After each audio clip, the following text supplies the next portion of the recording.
RDC est une et indivisible. Et la population répondante, c'est qu'il faut tout arrêter pour faire face à cette situation. Et que nous ferons de cette terre richement bénie un réel havre de paix, de prospérité et de progrès social.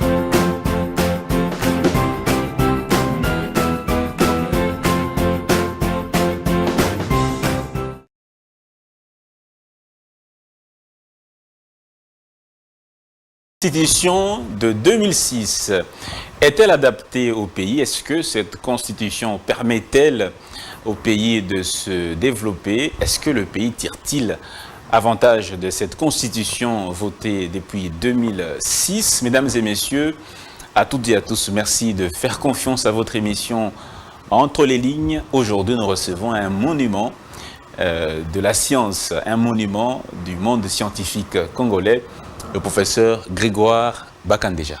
Professeur, bonjour. Bonjour, bonjour. C'est un immense plaisir de vous recevoir sur ce plateau. Oui.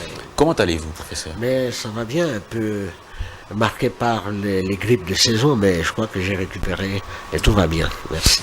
D'accord, professeur, vous êtes docteur d'État en économie, docteur d'État en droit économique, professeur des universités. Après des études brillantes de droit à Paris, vous êtes devenu professeur éminent, notamment à l'université Paris-Panthéon 1, où vous êtes visiteur à l'université de Kinshasa et à l'université Marien-Ngouabi et à l'université Jean Moulin de Saint-Étienne. Vous enseignez le droit commercial et le droit de commerce international, entre autres, et matière. Vous avez été nommé ministre de l'économie, du commerce et de l'industrie du gouvernement congolais, après avoir exercé les fonctions de président du conseil d'administration de la Banque centrale du Congo. Vous êtes aussi un ancien parlementaire. Ce n'est pas exhaustif, mais est-ce qu'on a dit l'essentiel de votre... Non, mais c'est suffisant, hein, sauf que parmi les matières, oui. Vous avez oublié les finances publiques. Tout à fait. 2 ouvrages des finances publiques et puis 2 ouvrages aussi de droit minier et des hydrocarbures qui font l'objet d'actualité maintenant dans notre pays. Vous êtes un monument. Comment ça fait? Comment vous avez fait pour atteindre ce niveau? Ah, ça c'est le plan de Dieu. Et puis le travail, il n'y a que le travail qui peut vous permettre d'atteindre ces niveaux-là. Et ce sont les autres qui doivent vous apprécier.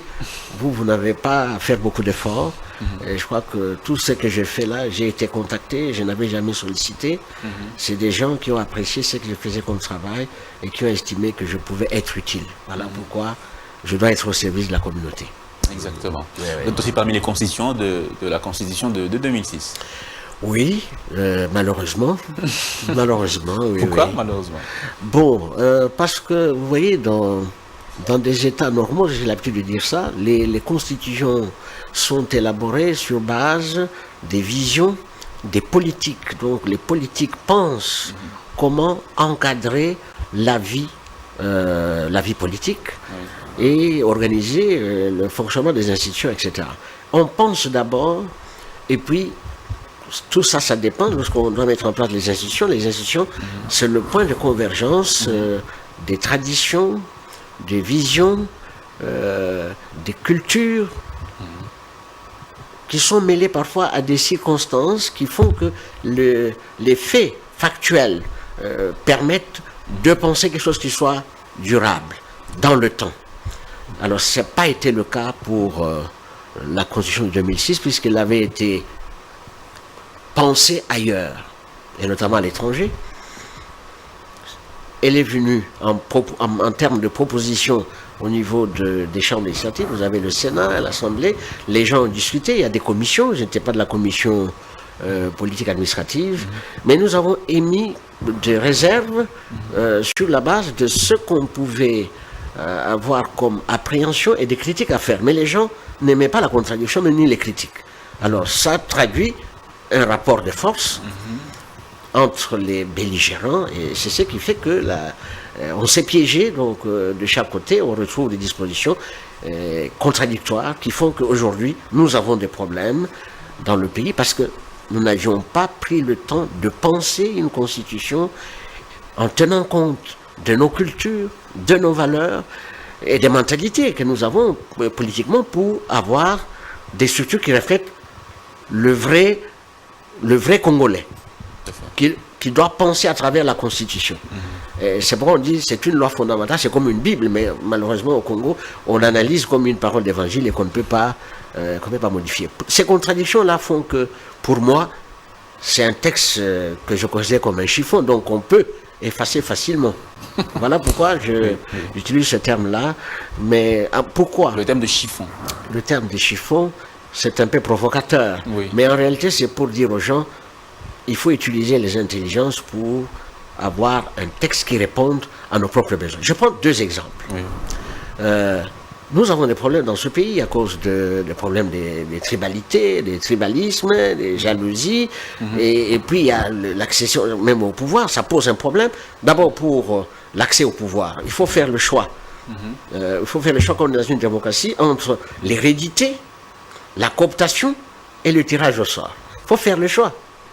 Quand vous constatez que ceux qui dirigent ou qui viennent diriger, ils dirigent avec les familles, ils dirigent avec les enfants, ils dirigent avec les petits-enfants, les belles familles et tout ça. Donc ça pose un problème pour la société parce que les autres regardent. Deuxièmement, quand vous avez la forme d'État, je sais qu'il y a pratiquement 2 formes d'État dans le monde parce que la confédération n'existe plus depuis que la Suisse est devenue un État fédéral. Il y a la forme fédérale et vous avez les formes composées. Les formes composées dans lesquelles on retrouve, par exemple, les régionalismes, etc. Alors ça fait que nous, il y a 2 régimes donc, mais nous on se retrouve dans, on n'est ni dans le fédéralisme, ni dans l'unitarisme. Donc il y a l'unitarisme, le fédéralisme et la forme composée avec les États-régions.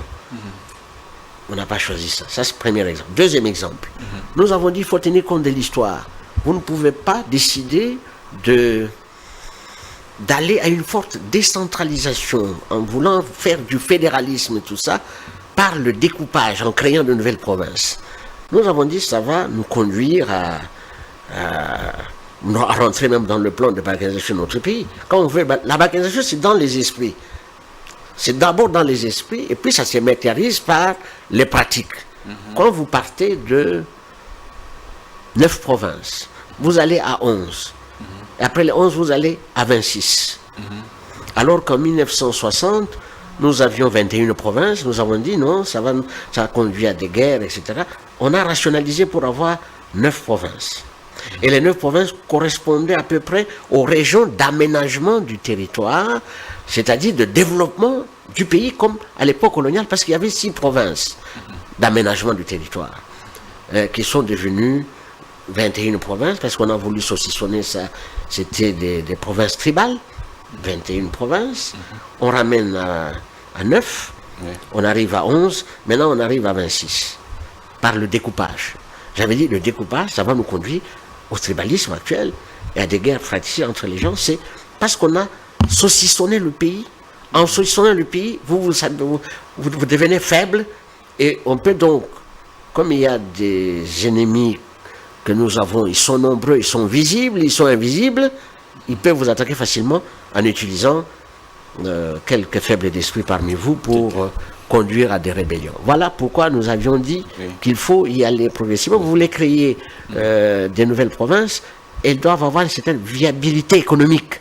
Est-ce qu'elles vont fonctionner comme des véritables provinces, tout ça, avoir des programmes de développement, etc. Non, on a créé de ligablos familiaux et tout ça, et ça crée des problèmes aujourd'hui.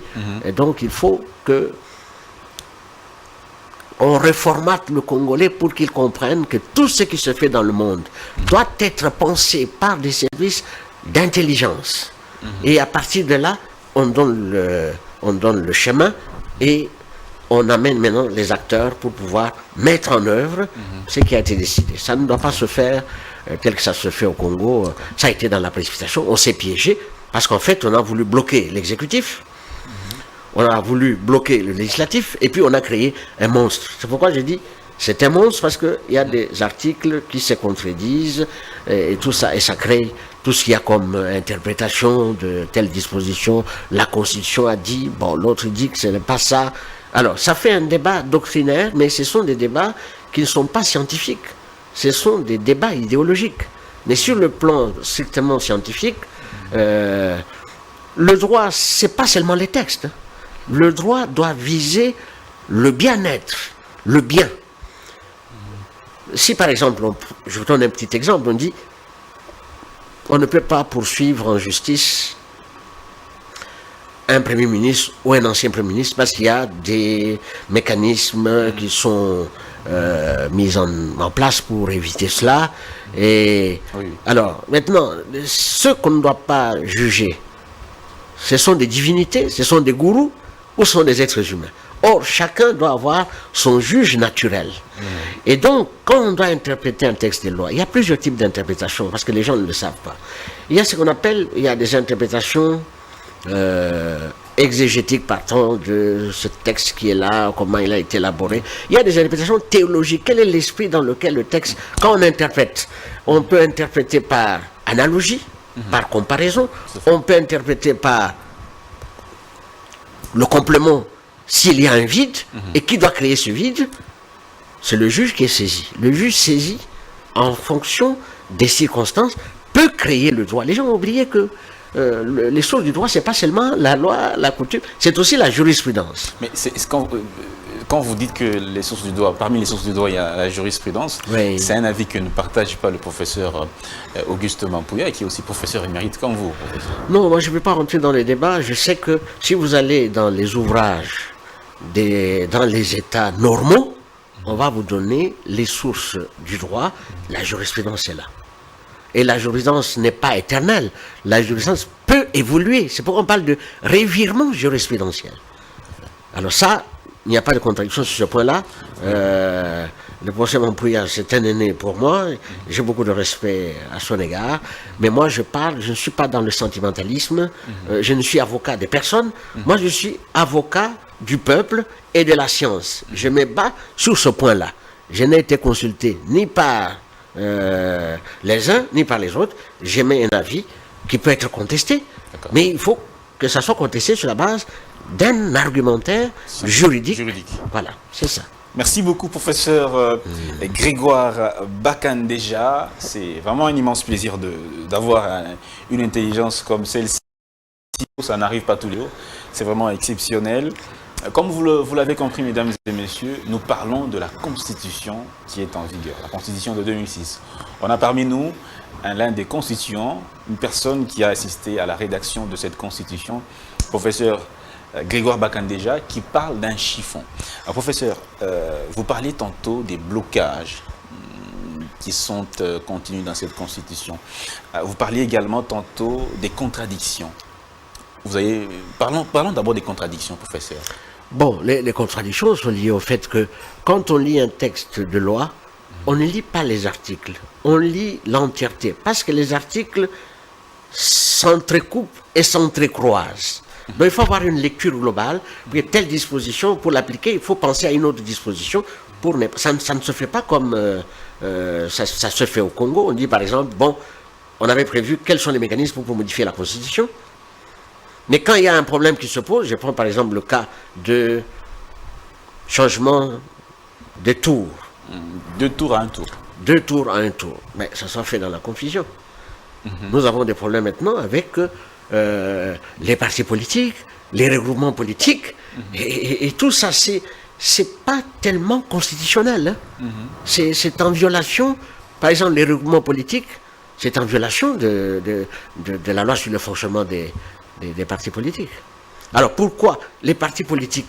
On devait quand même mettre un certain nombre de conditions pour créer des véritables partis qui soient des partis nationaux. Or, nous avons maintenant des partis familiaux. Alors c'est ça qui fait qu'on va le justifier par des regroupements. Mais pourquoi ne pas concevoir des textes qui prévoient que pour créer un parti politique, il faut qu'il y ait au moins une représentation de ce parti? Je peux prendre le cas dans les 11 anciennes provinces. Comme ça, tout le monde est intégré et c'est selon les idéologies. Qu'est-ce qui explique que des partis qui se réclament de la social-démocratie soient séparés? Les uns sont au pouvoir, les autres sont en dehors du pouvoir. Les partis libéraux, les uns sont au pouvoir, les autres sont en dehors du pouvoir. Et donc cette confusion-là fait qu'on donne une mauvaise image de la politique au Congo. La politique, c'est ce n'est pas la bataille des singes. Hein. La politique, c'est l'altruisme. C'est le bien qu'on veut avoir pour autrui.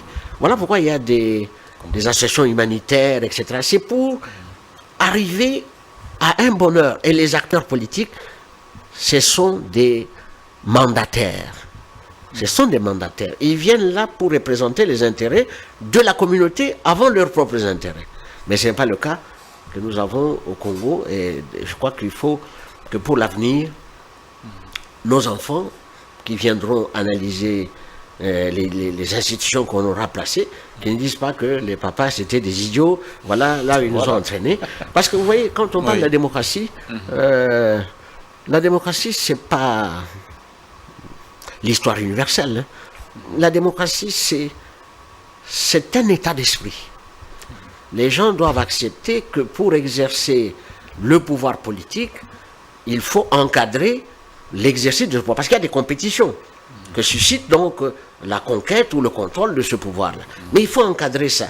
Et la seule manière de l'encadrer avec efficacité, c'est d'avoir des règles qui soient claires pour répartir les compétences et aménager les comportements des uns.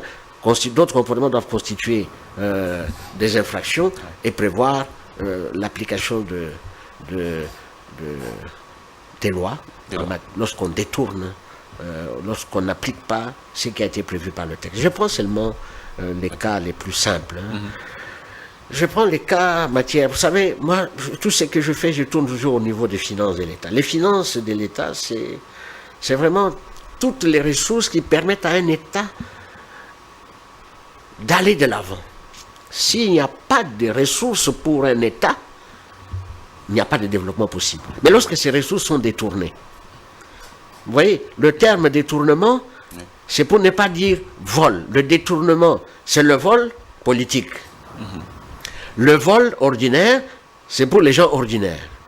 Vous voyez, et je pense sur ce point-là, Aristote avait dit qu'il y a deux types de vols. Il y a le vol ordinaire, comme celui qui vole votre vidéo, qui a volé le téléphone portable, et il y a le vol politique. Le vol politique, c'est celui qui prend vos valeurs, qui viole vos valeurs, qui vole votre avenir, qui vole votre santé, votre éducation. Mais l'attitude du législateur congolais, c'est que le législateur congolais, lui, il s'attaque plus au voleur ordinaire qui est traqué par la police, alors que le voleur politique, qui est détourneur, lui, il est adulé, il est protégé par la police avec des escortes. Alors, cette vision-là, ça vous permet de comprendre pourquoi il faut que dans un pays, on applique. Et les meilleures lois d'État dans le pays, ce sont les lois relatives aux finances publiques. Et là, sur le point, je voudrais arriver là quand je parle des finances publiques, c'est lorsqu'on a saucissonné, par exemple, les finances de l'État. On a dit qu'il y a les finances du pouvoir central et les finances des provinces. On n'a pas mis en place des mécanismes pour contrôler comment on utilise les ressources au niveau des provinces et qu'est-ce qu'il faut pas. Mais vous voyez que toutes les provinces sont gérées comme des boutiques de famille. Vous avez déjà vu, c'est rare maintenant qu'on parle qu'on a fait partie de tel ou tel gouverneur. Mais le problème n'est pas de faire partie de tel gouverneur. Il faut récupérer ce qu'il a pris. C'est ça. Récupérer, si vous dites qu'il a pris l'argent dans la caisse du trésor, récupérer l'argent, remettez au trésor, au lieu de faire du bruit. Alors là, il n'y a pas d'état de droit. L'état de droit, ça veut dire qu'on a volé l'État. Il faut restituer à l'État ce qui a été volé. Si ce n'est pas suffisant, on vend les biens de la personne pour que le trésor se retrouve. Ça n'a jamais été fait. Ça n'a jamais été fait. Professeur, parlons particulièrement de la question de Matata Ponyo, un ancien Premier ministre qui a fait polémique, continue de faire polémique jusqu'au jour d'aujourd'hui. Puisque vous dites que la Constitution est un chiffon, il y a des contradictions. Donc on peut se dire que M. Matata a-t-il raison de dire qu'il n'a pas de juge et qui peut juger un ancien Premier ministre? Non, mais M. Matata, s'il est Dieu, il ne peut pas être jugé. Mais si c'est un homme, dans un pays qui a exercé les fonctions, il faut qu'il ait le courage d'aller se justifier au lieu de se cacher derrière des contradictions liées à une mauvaise interprétation de la Constitution. Voilà ce que je peux vous dire. Parce qu'en fait, ceux qui le protègent, qui parlent de l'inconstitutionnalité, sont ses avocats. Il y a pour le professeur Nyabirung. Oui, mais le professeur Nyabirung est avocat. Il est avocat de M. Matata. Alors, en ce moment-là, l'avocat protège son client. Et c'est en face de lui, il doit y avoir des avocats de la République qui doivent protéger la République. Alors maintenant, ce qu'il faut faire, c'est quoi? Il faut les confronter pour que la vérité soit connue. Et si la vérité est connue, en ce moment-là, on a la possibilité de régler le problème. Je ne vais pas rentrer dans les... Je vous dis aussi simplement qu'un avocat ne doit pas se mettre dans la peau de son client. L'avocat, c'est pour éclairer si son client a raison, mais il faut le dire devant les juges qui doivent répondre. Et c'est ça le droit, ce n'est pas... Alors, donc quand vous voyez des politiques qui émettent des avis en dehors de l'université, ben, il faut faire la part des choses. Tout à fait. Il faut faire la part des choses entre la vie politique et la vie juridique.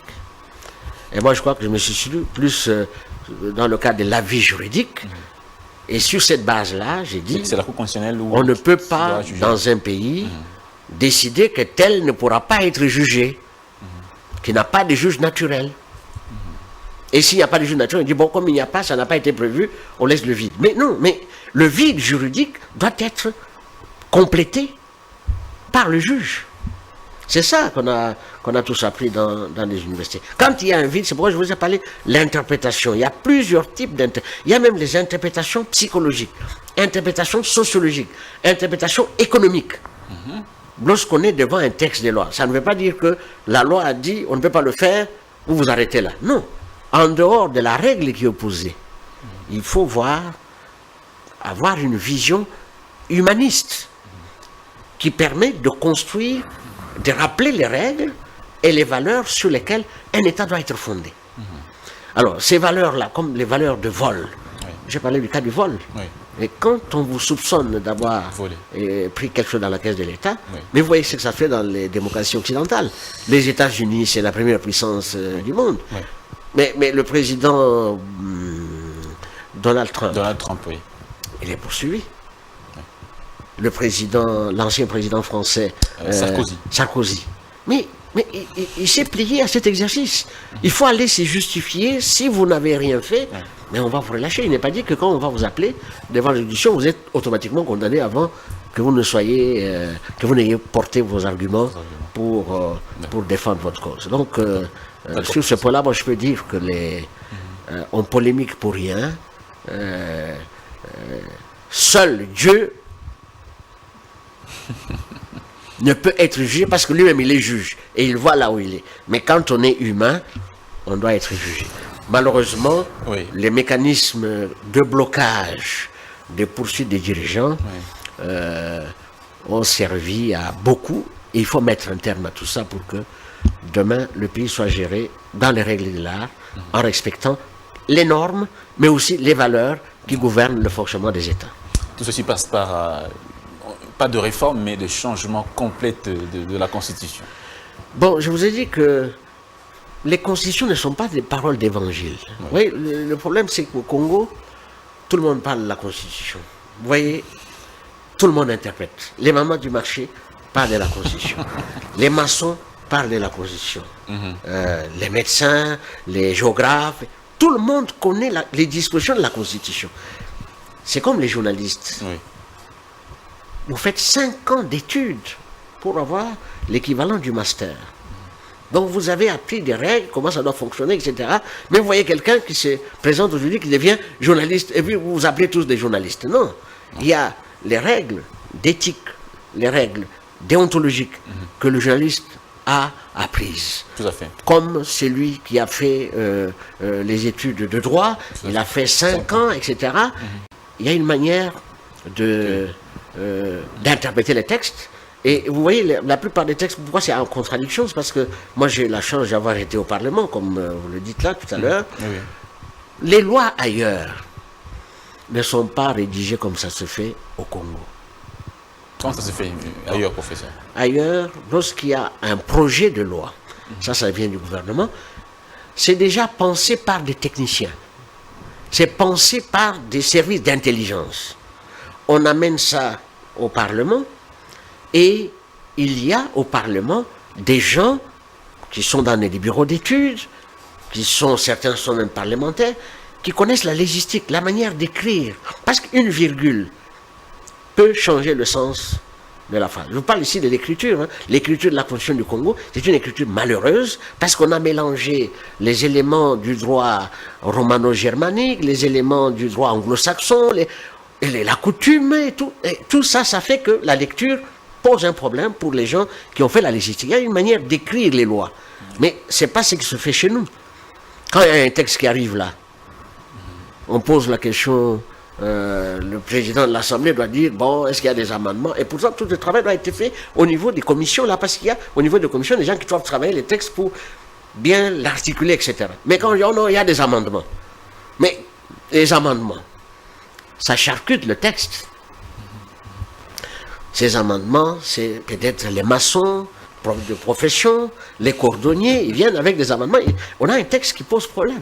Je prends aussi un cas. Les cas de loi sur les mines, les hydrocarbures, etc. Mais ces lois ont changé parce qu'au niveau du Parlement, il y a des lobbies, des gens qui font du lobbying, qui vont voir les parlementaires, on va modifier tel texte, on le fait parfois la nuit quand les gens sont fatigués, on dit c'est adopté, dès que le président de la République signe, on lui oppose ça. On dit mais vous avez signé, monsieur. Quand vous avez signé, il faut appliquer ce que vous avez signé. Et c'est ça qui pose le problème. Alors, en ce moment-là, est-ce qu'on va courir pour voir qui a ajouté telle ou telle phrase? Et je vous dis aussi que entre l'Assemblée et la présidence de la République, les textes se changent parfois. Ce qui a été voté, ce n'est pas ce qu'on revoit dans le texte qui est publié par le président. Parce qu'on peut changer de figure. On envoie parfois par des flash disques, si on ne veut pas envoyer par Internet. Mais quand on va publier, quelqu'un peut modifier. Si on ne fait pas attention. Or, quand le texte est déjà publié, il est difficile, quand un chef d'État a publié un texte, qu'il revienne sur le texte. Et vous avez des exemples avec les ordonnances sur les nominations des fonctionnaires de la police, etc. Comment on pouvait justifier que telle personne qui devait partir se retrouve dans l'ordonnance alors que la personne était prévue dans l'ordonnance. Donc il y a un travail qui doit être fait au niveau de la légistique. Le problème, c'est qu'au Congo, on n'aime pas les gens qui réfléchissent. Plus vous réfléchissez, plus vous êtes un problème pour les autres. On dit vous êtes conflictuel. Parce que vous voulez mettre le raisonnement là où les gens sont habitués à l'intuition. Vous voyez, il faut réfléchir. Mais ça, c'est difficile d'avoir... Et quand vous émettez un point de vue qui dérange quelqu'un, bon, il trouve que vous êtes conflictuel. Moi, par exemple, beaucoup de collègues pensent que je suis conflictuel parce que je n'accepte pas n'importe quoi. Je dois être convaincu de ce que l'on me dit. Est-ce que c'est vrai? Même si c'est vrai, est-ce que c'est bon pour l'opinion? Et quelle image on va donner de la personne. Nous sommes tous mortels. Hein? Tout à fait, professeur. Mais de façon beaucoup plus concrète, professeur, qu'est-ce qu'il faut faire? Il faut aller par référendum? Qu'est-ce qu'il faut faire pour changer cette constitution? Bon, ça dépend. Pour changer la constitution, il faut préparer un texte. Et ceux qui préparent les textes, ce n'est pas souvent des parlementaires. Oui, le problème, c'est celui-là. Le Parlement vient entériner. Mais si on constate qu'au niveau du Parlement, ceux qui sont choisis... ils sont choisis dans des conditions où les gens se battent, ils veulent se positionner, etc. On peut donner à des techniciens qui peuvent rédiger. Les techniciens, là, ce n'est pas seulement les juristes. Les gens confondent. Ce n'est pas seulement les juristes. Vous avez des historiens, parce qu'il faut connaître l'histoire. Chaque texte de loi parle de l'histoire. D'où viennent les règles qui sont posées, comme pour le Congo, il faut partir de 1885. Comment on a constitué le Congo? Comment les peuples ont vécu, quelle est notre culture, etc. Je donne un cas très simple. Vous voyez, chaque fois qu'il y a des problèmes au Congo, le président de la République doit intervenir. Est-ce que le président de la République a tous les pouvoirs? Non, la Constitution ne donne pas beaucoup de pouvoirs. Mais dans la conception des Congolais, on estime que le chef a tous les pouvoirs et il doit avoir la possibilité d'agir. Ce n'est pas le cas. Alors en ce moment-là, il faut avoir une constitution qui reflète cette conception du pouvoir-là, qui est héritée de l'histoire, des traditions, des pratiques. C'est un exemple. Deuxième exemple, nous avons des problèmes maintenant en matière de ressources naturelles et tout ça. Nous avions des lois dans ce pays. Nous avions la loi des Bakajika, par exemple. Le sol et le sous-sol constituent la propriété exclusive et inaliénable de l'État. Mais ce n'est pas la réalité. C'est pas la réalité.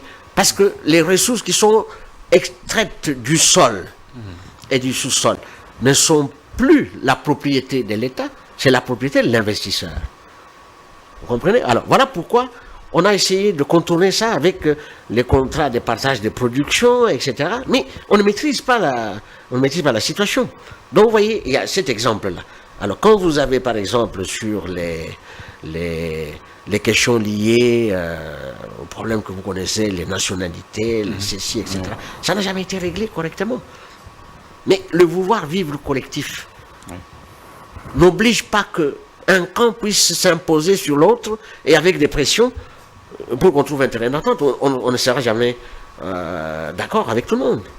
Que pensez-vous de cette proposition du professeur Isidore Ndaïwen sur les mandats des présidents de la République qui, pour lui, propose à 9 ans une seule mandature non renouvelable? Mais ça revient même à 2 mandats, hein. Ça revient à 2 mandats non renouvelables. Moi, mon principe avant, c'est que la limitation de mandat n'a rien de démocratique. Parce qu'il faut laisser le peuple se choisir. Mais puisqu'on est dans la pratique, puisqu'on est dans l'action, une action ou une vision ou un programme de développement, on ne peut pas le réussir à court terme ou à moyen terme. 5 ans, c'est le moyen terme. 7 ans renouvelables, ça peut permettre à quelqu'un de mener une action politique et de la terminer. Alors, maintenant, on peut trouver des mécanismes pour éviter qu'on retombe dans les royautés ou dans les empires. Ces mécanismes, s'il y a là, quelqu'un qui prend le pouvoir à 50 ans, et s'il a 14 ans de pouvoir, ça fatigue, hein. Les gens croient que le pouvoir, on va dormir tranquillement, mais c'est du travail, on vieillit même très vite.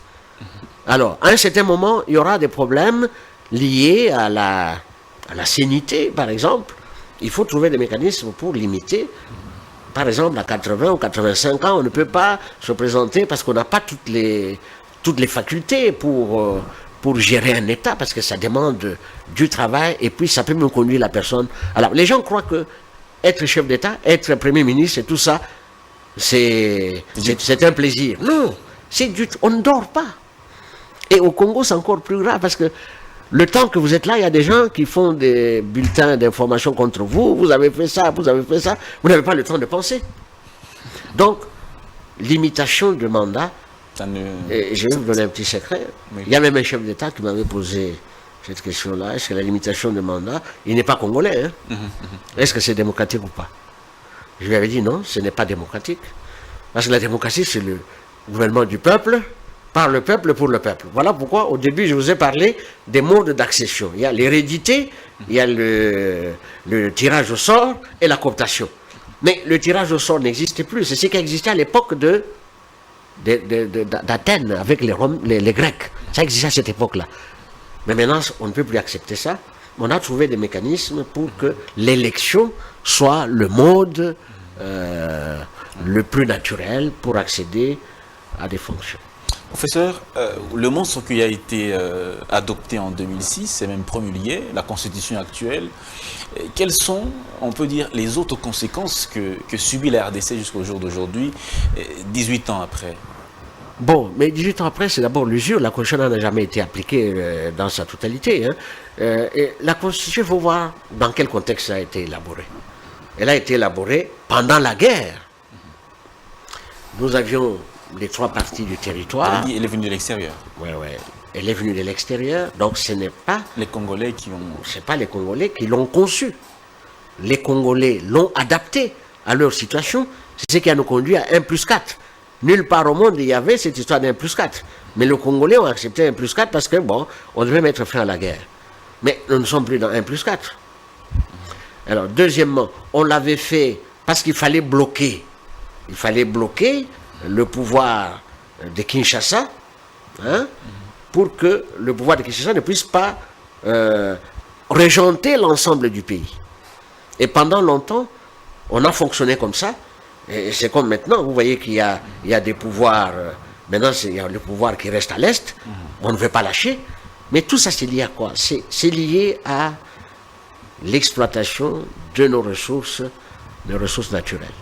Nous avons été amenés à accepter cela parce qu'il fallait mettre fin à la guerre, mais nous avons été sauvés par quelque chose. Laquelle? Nous avons été sauvés par l'héritage de Mobutu Sese Seko. C'est le sentiment national, l'unité nationale. C'est ça qui nous a sauvés. Moi, je me rappelle, en 2005, nous avions effectué un voyage à Paris. J'étais à la commission économique et financière avec, au niveau du Parlement, le vice-premier ministre Jean-Pierre Bemba était là. Il était vice-président à l'époque, et l'ambassadeur Swing. Mais l'ambassadeur Swing, parce qu'on étudiait maintenant le programme de développement économique de la partie est du pays-là qui était touchée par la guerre. Il nous a dit, maintenant, il n'est plus possible de diviser ce pays-là. Pourquoi? Parce que la population est opposée. La population est tellement unie qu'il n'est plus possible de diviser. Mais cela est lié à des mariages. Donc les gens vivent dans cette convivialité-là. Et c'est la raison pour laquelle vous voyez le fonctionnement de ministère à l'époque de Mobutu comme à l'époque de Mouzé. Il y avait des règles.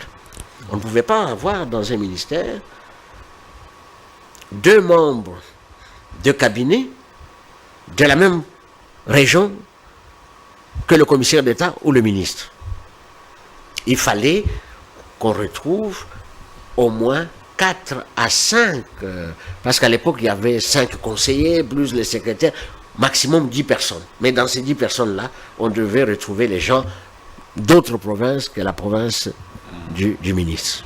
Est-ce que c'est le cas avec, sous le régime de Mouzé Kabila? C'était la même chose. Dans mon cabinet, par exemple, je n'avais pas les gens de ma région majoritaire. Donc, il y a au moins, on vous autorise à avoir 2 personnes qui sont de votre région d'origine. Pour le reste, il faut prendre... Ça crée la cohésion. Mais maintenant, dans les ministères, qui sont dans des ministères comme des conseillers? Et c'est les gens qui pensent, non. Dans les ministères, vous avez des cousins, des beaux-fils, des belles-mères, des belles-filles, etc. Et c'est pourquoi il n'y a plus de secret d'État. Hein? Il n'y a plus de secret d'État parce que tout est dans la rue. On n'a pas le temps de penser pour mener une action et répondre des actes qu'on pose. Ça fait désordre. Il faut le rejeter dans la Constitution. Non, la Constitution pose des principes. Vous voyez, la difficulté que nous avons au Congo, c'est qu'on veut tout mettre dans la Constitution. La Constitution pose des principes. On ne va pas dans les détails. Nous sommes l'un des pays qui a une Constitution de plus de 180 articles. L'un des pays au monde. L'un des pays au monde. Alors c'est pourquoi je considère ça, puisqu'il y a du mélange de tout, on a voulu tout faire dans la Constitution, ça nous crée des problèmes, on n'arrive pas à s'en sortir. Il faut adapter la Constitution, prendre les constitutions qui relèvent de notre culture juridique, voir comment on peut les adapter à la situation de notre pays, en tenant compte de l'histoire commune, des mentalités que nous avons et de la vision que nous voulons avoir pour l'avenir de notre pays, parce que les constitutions sont pensées pour durer dans le temps. Vous comprenez? Et les autres, ça peut être des aménagements qui puissent intervenir. Les États-Unis, je crois que la Constitution des États-Unis, ce n'est pas plus de 27 articles. Hein? Mais il y a eu maintenant beaucoup d'amendements qui sont intervenus plus tard. Mais ça pose des principes. Ça pose des principes. Alors donc, mais au Congo, on veut tout mettre dans la Constitution. On a même prévu qu'il y ait des lois organiques. Des lois organiques, c'est pour expliciter ce qui n'a pas été dit dans la Constitution. Donc on retrouve les lois organiques qui expliquent encore la Constitution et les lois ordinaires, ça fait beaucoup de désordre. Ça fait beaucoup de désordre, professeur. Vous parlez tantôt du système politique. Nous sommes dans un système qui n'est pas adapté au Congo. Lequel de système serait le mieux pour le Congo, selon vous? Bon, si on prend la tradition du Congo, c'est la tradition de la chefferie. Il faut qu'il y ait un chef qui prenne des décisions qui doivent être appliquées. Le chef doit être accompagné de gens. Donc le régime présidentiel paraît le mieux adapté à la situation du Congo. Le régime présidentiel. Mais quand on dit présidentiel, ça ne veut pas dire qu'on va aller dans la dictature. Non. La dictature, c'est la déformation du régime présidentiel qui devient le présidentialisme, donc l'autoritarisme. Ce n'est pas le cas. Mais il faut avoir un Parlement qui doit contrôler ou qui doit collaborer, et c'est comme ça que ça fonctionne. C'est plus simple comme ça. Mais avoir des institutions qui permettent d'assurer la survie de l'État. La survie de l'État, au-delà de ceux qui gèrent l'État, parce que les gens ne sont pas éternels. Alors au Congo, on réfléchit comme si, dès que vous êtes là, le pays va s'arrêter avec vous. Non, le pays doit continuer. Mais il faut que demain, les jeunes qui viennent après nous trouvent quand même des choses solides et se sentent appartenir à une même nation pour défendre cette nation-là. Et c'est comme ça que beaucoup de pays ont évolué. Cela ne semble pas être le cas parce que les Congolais sont divisés. Ils sont divisés sur tout. Tout ça, c'est lié à quoi? Parce que ceux qui exercent le pouvoir, beaucoup ne sont pas vertueux et éduqués. Ça pose un problème. Alors, la difficulté liée aussi, les ressources disponibles, il faut savoir les redistribuer. Il faut les redistribuer à travers des grilles, de barèmes, de salaires, pour répartir. Parce que vous voyez maintenant, vous voyez l'engouement que les gens, pour les élections, tout le monde va être élu député, parce que les députés sont les meilleurs payés au monde. Mais il faut permettre à la société d'avoir, par les activités économiques, un épanouissement. Or, sur ce point-là, on n'a pas favorisé l'investissement pour les Congolais. Les lois existent, on ne les a pas modifiées. On a favorisé l'investissement pour les étrangers. On a des problèmes aujourd'hui avec les problèmes des monnaies, des banques. On n'a pas créé des banques des Congolais. Les banques sont détenues par les étrangers. On n'a pas prévu des législations pour permettre aux étrangers qui exploitent nos ressources de les ramener au pays. Même quand on les oblige, ils peuvent ne pas le faire et ça continue. Donc tout ce désordre-là fait que le pays se retrouve dans la situation actuelle. Mais on peut encore, on peut faire mieux si on décide d'avoir une direction commune et de se dire, faisons quelque chose pour nos enfants. Et c'est quand même étonnant dans ce pays où les Congolais se fabriquent tous les jours. Vous parlez de 100 millions, etc. De même de 100 millions. Mais vous les fabriquez pour vivre où? Il faut créer les conditions pour que ces espèces que vous ramenez dans le pays, que ces espèces s'épanouissent. Il ne faut pas qu'elles commencent à se débrouiller comme dans un parc naturel. Professeur, merci beaucoup. Vous avez été également ministre de l'économie plus tôt. Du commerce et de l'industrie. Du commerce et de l'industrie. Parlons particulièrement de la lutte contre la corruption. Qu'est-ce qu'il faut faire pour lutter contre la corruption et les détournements? Parce que c'est vraiment l'un des fléaux qui freine le développement du pays. Est-ce qu'il faut des lois? Qu'est-ce qu'il faut pour que vous luttez contre ces fléaux? Bon, mais les lois en matière d'argent sont connues. Il faut les appliquer. Lorsqu'on gère l'État et qu'on soustrait, c'est-à-dire qu'on vole, parce qu'on parle de détournement, je vous ai dit au départ, c'est le vol par un politique. Il faut que ce politique soit inquiété et qu'il remette ce qu'il a pris dans la caisse du Trésor. Ça n'a jamais été appliqué. C'est que l'IGF fait aujourd'hui. On fait beaucoup de bruit sur l'IGF. Mais vous savez que, vous avez certainement appris que nous avons, au niveau du Parlement des transitions, on avait quand même initié de contrôles qui avaient conduit à évaluer la plupart des entreprises et de l'État, etc. Et on a constaté qu'il y avait des détournements. À l'époque de Moussé Kabila déjà? Non, à l'époque de Joseph Kabila. Joseph Kabila. Et pendant la transition, nous avons fait ce travail, mais avec beaucoup de risques. Nous avons été menacés plusieurs fois. Mais on a fait le travail jusqu'au bout. On n'a pas laissé cette commission-là. Mais les gens n'ont jamais été inquiétés. Alors comme ils n'ont jamais été inquiétés, ils se disent, bon, comme on n'a pas... On continue la récréation. Mais la récréation continue jusqu'à aujourd'hui. Le plus important, maintenant, là, ce qu'on peut dire de bien, c'est que il y a au moins des contrôles. Ça a une fonction éducative. Parce qu'il y a des gens qui viennent à la gestion sans avoir géré une boutique. Donc ça ne doit pas être des contrôles pour les enquiquiner. C'est des contrôles pour les former, les éduquer à la gestion. Mais si on constate qu'il y a des malversations financières, il y a des détournements, il faut que les lois soient appliquées. Les lois pénales existent. Sauf qu'on n'a jamais mis en œuvre en œuvre cela. Le jour où on commencera par traquer les voleurs politiques pour les conduire à la prison et ensuite leur demander de restituer, parce que la prison n'est pas une solution. On peut aussi trouver des mécanismes. Il y a des pays comme l'Angola où il y avait beaucoup de gens qui ont pillé aussi les caisses du Trésor. On a trouvé des formules pour négocier avec ceux qui ont détourné pour qu'ils puissent restituer.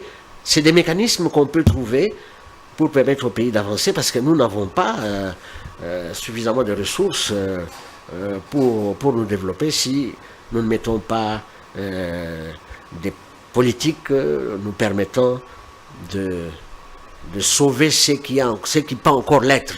Et nous avons beaucoup de ressources. Il suffit qu'on organise l'économie du pays, qu'on organise la fiscalité et qu'on mette l'accent sur l'économie auto-centrée, l'économie aux mains des Congolais.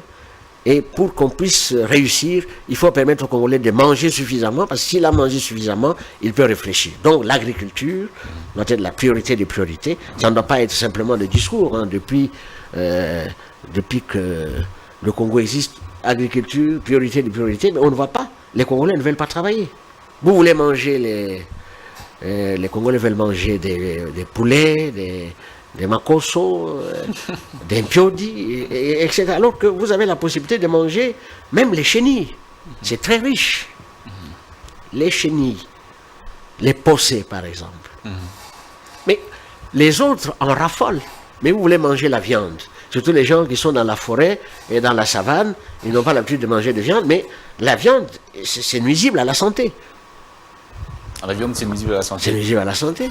Professeur, je prends le cas des makosso, par exemple. Vous avez l'habitude de manger les makosso. Vous voyez, dans des familles, il y a souvent des drames. Hein. Il y a des grands frères qui veulent manger tout. Ils veulent manger les makosso. Ils tapent le petit frère. Il peut même crever l'œil. Alors que dans les makosso, il n'y a rien. Il n'y a que de l'huile, des mafuta. Vous voyez, alors qu'il peut manger des légumes. Est-ce que les Congolais mangent des légumes? Vous voyez que presque dans tous les foyers, les gens ne cultivent même pas. Pourquoi on dit que le Congolais mange au jour le jour? Parce qu'il est même incapable, dans sa parcelle, d'avoir des bitecoups. Hein? Vous voyez, il est incapable de le faire. Alors qu'il peut, même des pondos, faits de manioc, il peut le cultiver dans la parcelle, et il la mangera suffisamment. Mais on préfère aller au marché tous les jours, parce qu'on ne veut pas travailler. Ça, c'est la seule manière d'arriver à diminuer l'exode rural, c'est d'avoir une politique d'aménagement du territoire qui désoriente les investissements actuels dans les secteurs productifs. Et parmi ces secteurs-là, il y a le secteur agricole. Merci beaucoup, professeur. On va finir avec une dernière question. Vous avez vu plusieurs présidents défiler à la tête du pays, Mobutu, Laurent-Désiré Kabila et Joseph Kabila, aujourd'hui avec le président Tshisekedi. Alors, comment voyez-vous l'avenir de ce pays, après avoir vu tous ces présidents diriger le pays? Bon, alors j'ai été marqué par deux présidents. Moi, je n'ai pas eu le temps de côtoyer Mobutu. Je l'ai vu en 1990. J'étais à l'époque, je venais de rentrer au Congo, j'étais au ministère des Travaux publics, de l'aménagement du territoire. Je ne l'ai pas eu pendant longtemps, sauf à la faveur de quelqu'un dont je ne vais pas citer le nom, qui m'avait permis de le rencontrer. Mosé Kabila m'avait beaucoup marqué à travers ce qu'il avait comme vision pour le Congo et la société, mais malheureusement ce qui est arrivé. Et maintenant je suis un peu fasciné par ce que le président Tshisekedi fait. Je vois qu'il a cette vision, il a la volonté, il veut me faire, mais il peut encore faire plus. S'il y a une organisation qui lui permette d'aller de l'avant, je pense qu'il est possible. Je l'ai rencontré une fois, mais malheureusement, son entourage est tellement composé de barrières qu'il n'est pas possible d'aider à approfondir ce qu'il fait et à donner des orientations précises, quelques conseils, parce qu'on n'a pas on n'a pas le monopole de la connaissance, mais il y a des choses qu'on connaît, dans le milieu où on a été, qu'on peut donner comme élément pouvant l'aider à aller de l'avant. Il y a cette volonté-là, et ça se remarque à travers notamment la politique là, de développement des 145 territoires. C'est une vision que les gens n'ont pas encore compris. Hein. C'est en fait comme les territoires. Vous voyez, par exemple, on a des problèmes avec les provinces. Hein. Mais vous savez, dans certaines provinces, il n'y a pas de bâtiments pour les gouverneurs de province. Il n'y a pas de bâtiments pour l'Assemblée provinciale. Mais tout le monde veut aller à des fonctions. Je vous signale qu'en 1960, j'avais un oncle qui était président d'une assemblée provinciale. Ses ministres utilisaient le vélo pour faire l'itinérance. Et je pense que là, ça pouvait se comprendre, puisqu'il y avait la guerre et tout ça. Mais maintenant, là, il y a des provinces où il n'y a pas de guerre. Mais pourquoi les ministres doivent aller et leurs conseillers à vélo ou bien travailler sous les arbres? Parce qu'il n'y a pas d'infrastructure. Donc, vous voyez, mais les programmes des 145 territoires, ce n'est pas seulement l'État qui doit faire ce travail. Il faut que les gens comprennent qu'eux-mêmes, ils doivent participer au développement de leurs coins respectifs. Moi, j'ai l'expérience avec l'Afrique de l'Ouest où vous avez travaillé. Je travaille là-bas avec des collègues qui m'amènent dans leur village. Il y a l'eau, il y a l'électricité. Dans leur village. Mais au Congo, si je dois être quelque part en dehors, peut-être du Congo central, où peut y avoir quelque chose, et peut-être Nord Kivu, mais ailleurs, là, les gens ont peur d'amener les étrangers chez eux. Donc, il faut d'abord aider la population locale à se développer. Plus il y a d'activités dans les territoires, moins il y aura d'exode rural. Merci beaucoup pour cet honneur que vous nous avez fait aujourd'hui, professeur Grégoire Bakandéja. J'espère que ce n'est pas la dernière fois que vous venez ici. Ah, je vous en prie. Bon, j'avais déjà été ici avec Christian Bossembe, avant qu'il ne soit président du conseil d'administration. Donc, quand j'ai le temps, quand je suis au Congo, je serai donc disposé à venir partager la réflexion et j'en suis très heureux. Merci énormément, professeur Grégoire Bakandéja. Mesdames et messieurs, vous avez suivi là les